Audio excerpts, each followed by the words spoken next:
You want to paint me as an angry black woman? Well, you are about to see an angry black woman. Lidia Thorpe unleashing. I've been in exile for 4 months.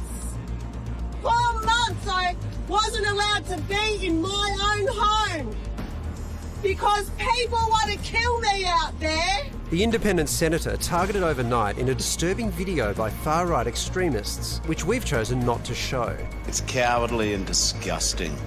I don't know what it is with these man-baby Nazis wearing a hood so no one can see you. They think they're so tough. The masked neo-Nazi threatening Thorpe's life in a racist tirade before burning the Aboriginal flag. That video is menacing, it is disgusting, and the government will do everything it can to support Senator Thorpe. But Thorpe has accused the PM and the police, who are investigating, of falling short. And the Prime Minister knows exactly what he's doing. He wants the fascists to come out and get me. Where is my protection in this country? Only 2 have been arrested. After 2 years, I've hired my own black army, not the army that continues to violate black women and black men in this country. I don't trust your army. I only trust my own. Senator Thorpe has blamed you for the extremists targeting her in that video.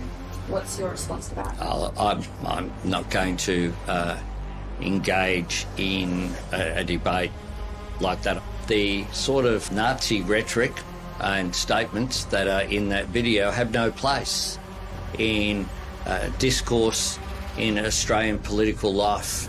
Thorpe making it clear she's not backing down. I'm not hiding. For the next 9 days, I am ready to fight for exactly what I went into Parliament for, and that is my country, my people, and I won't stop. And I'm not scared. So come at me. Senator Lidia Thorpe joins us now. Senator, after all that's happened in the last 24 hours, are you okay?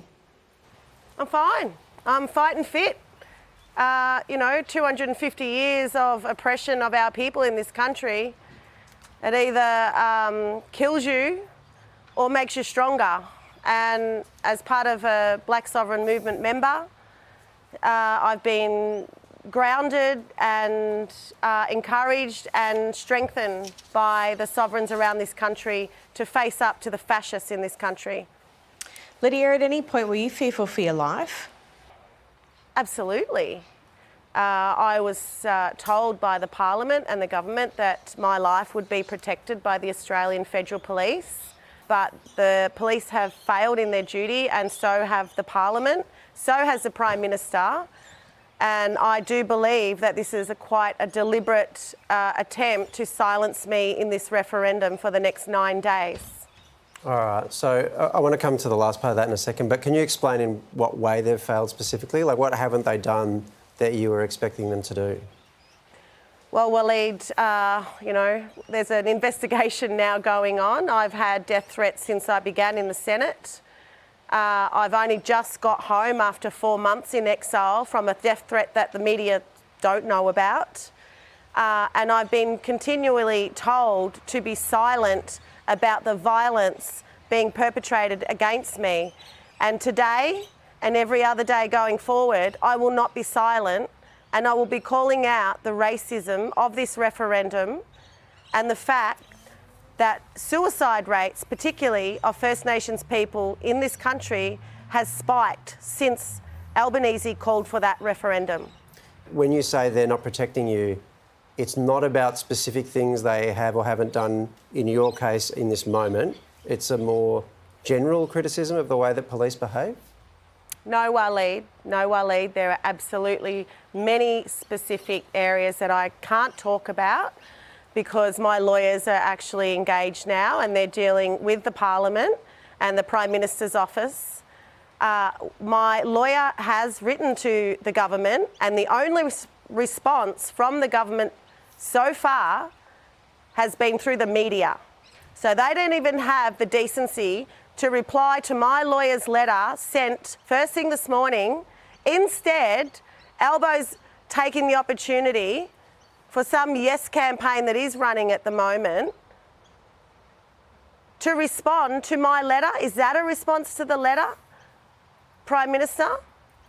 When do I get a response about my safety, Prime Minister? If we have him on the show, we can ask him that. What do you think they could have done to stop a video like this being made? They should have got onto the first video that this same group did on me almost 2 years ago. I just got home. I've been there not only a week, and I get a racist follow-up to their first episode. So why didn't the police do something about the first one? Senator, in your speech, you also accused the Prime Minister of wanting the fascists to come out and get you. What is the evidence for that from your perspective?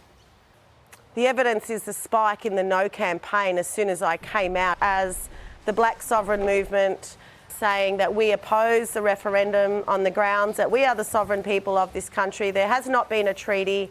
There is no truth-telling. So that's why you have a bunch of racists running around thinking that they're from this land.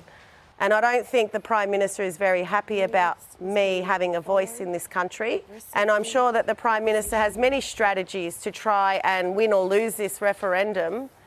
And I don't believe that the Prime Minister has my safety in his best interest in the middle of a referendum that he's trying to win. I'm a threat to him and to the Yes campaign. And the only way to silence me is to do what they've done.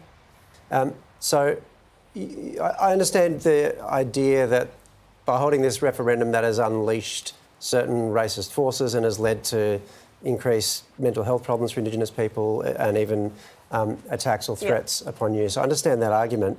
It sounds like you're saying something more, though, that the Prime Minister wants this, that he has somehow deliberately unleashed this, that he has done this today. Can I just clarify, is that what you're saying? Well, that's what it looks like to me.